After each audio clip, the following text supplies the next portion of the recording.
Bom dia, você está assistindo ao documentário História Feminista, Suas Lutas e Avanços nos Dias Atuais. Nós somos alunos da Escola SESI e vamos falar um pouco sobre as causas, consequências, movimentos e também algumas biografias sobre o mesmo. Vamos começar com um assunto muito importante, as causas. E com isso eu convido a Jennifer e o Matheus para começarem. Podem nos falar um pouco sobre o mesmo? Bom dia, meu nome é Matheus e eu estarei apresentando sobre os movimentos feministas, o feminismo em si e o machismo. O movimento feminista se iniciou no século XIX. Uma das maiores influências foi a Revolução Francesa e as alterações sociais que aconteceram nessa época. A Revolução Francesa fez com que as mulheres percebessem as desigualdades que eram submetidas, e assim, pouco a pouco, questionarem a estrutura social e começassem a lutar para conseguir diminuir a desigualdade de direitos entre os homens e as mulheres. Essa é a maior causa que podemos imaginar de feminismo. Além disso, temos as causas das ondas. Ondas são períodos feministas em que lutaram por diferentes coisas no mundo.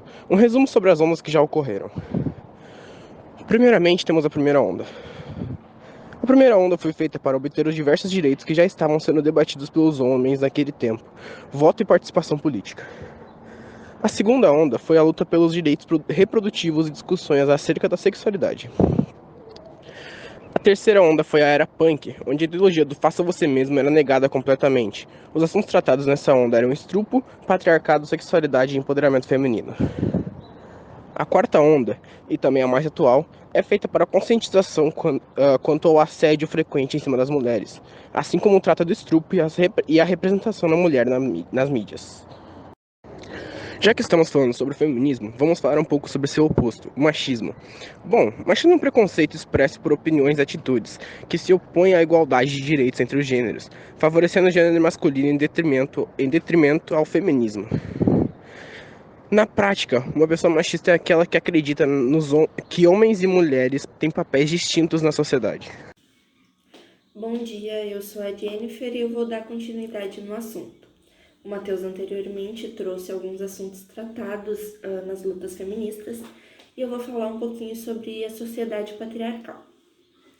Dentre os vários setores da sociedade em que o machismo se faz presente, o pensamento machista se faz presente, a família é um dos mais debatidos atualmente. Isso porque, na maioria dos núcleos familiares, no mundo todo, é estruturada colocando a figura do homem, do pai, em uma posição de superioridade e atribuindo a ele o papel de sustentar a casa, enquanto que a mulher é submissa à vontade masculina. Por mais que esse cenário esteja mudando atualmente, a sociedade ainda é, em grande parte, patriarcal. Sabe-se também que o machismo privilegia os homens em relação às mulheres, colocando-os em posição hierárquica superior. A divisão de tarefas domésticas muitas vezes é desigual. Para além de cuidar da casa, a mulher muitas vezes tem o papel de cuidar dos filhos e educá-los. Tais responsabilidades dificultam o seu desempenho no trabalho, porque elas não têm a mesma disponibilidade de tempo que os homens no trabalho, então elas não conseguem se dedicar tanto à carreira, né? Então, por isso, os homens muitas vezes têm cargos maiores e mais superiores aos das mulheres. Continuando, eu vou falar um pouquinho sobre a origem do patriarcalismo. A historiadora norte-americana John Scott explica que o patriarcado é uma forma de organização social que se estende para além da família, em que as mulheres são subordinadas aos homens e os jovens são subordinados aos homens mais velhos, os patriarcas da sociedade. O conceito de família se consolidou enquanto instituição na antiga Roma. A família romana tinha o homem como líder, a autoridade máxima sobre os membros da família, além de seus escravos e vassalos. O poder era tanto que o patriarca tinha direito até mesmo sobre a vida e a morte de sua esposa e filhos. Esse patriarcalismo, caracterizado pela supremacia masculina e atribuição da procriação como principal função da mulher, tem raízes na Grécia Antiga, se perpetuando em diversas comunidades ao longo da história.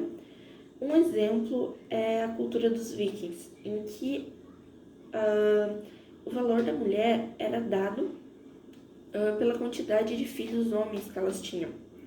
Apesar da estrutura da família ter evoluído desde então, prevalece na sociedade atual o patriarcado contemporâneo, em que a relação do homem e da mulher continua desigual, mas em menor evidência do que nos períodos históricos anteriores.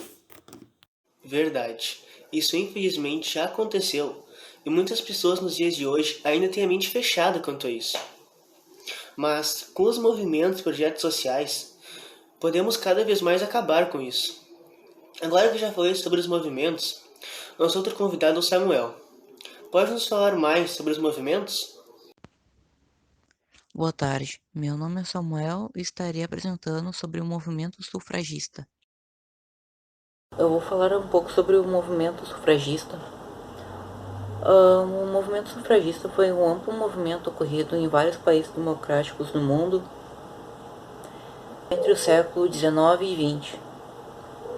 Foi primeiramente uma campanha para as mulheres poderem votar.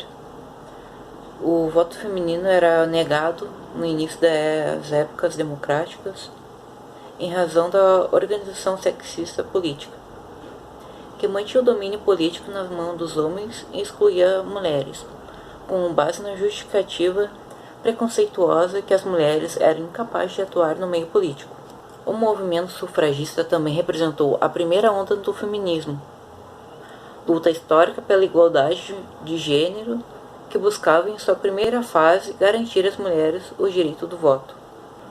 O primeiro país democrático a reconhecer o direito ao sufrágio feminino foi a Nova Zelândia, no ano de 1893. Este direito foi somente reconhecido após uma intensa luta liderada pela feminista neozelandesa Kate Sheppard. Falando um pouco das conquistas que as mulheres obteram ao não ser o direito do voto, outra conquista das mulheres foi a primeira delegacia da mulher, que servia para as mulheres denunciarem alguns atos. Que ocorreu várias conquistas de seus direitos a partir da criação da delegacia, como por exemplo em 2006. Foi a criação da Lei Maria da Penha, em 2006. Primeiro a reconhecer e criar mecanismos para combater a violência doméstica. O nome dessa lei é uma homenagem à farmacêutica brasileira que ficou paraplégica por sofrer agressões do marido por anos. Foi um importante marco por dar respaldo à iniciativa das mulheres para denunciar seus agressores.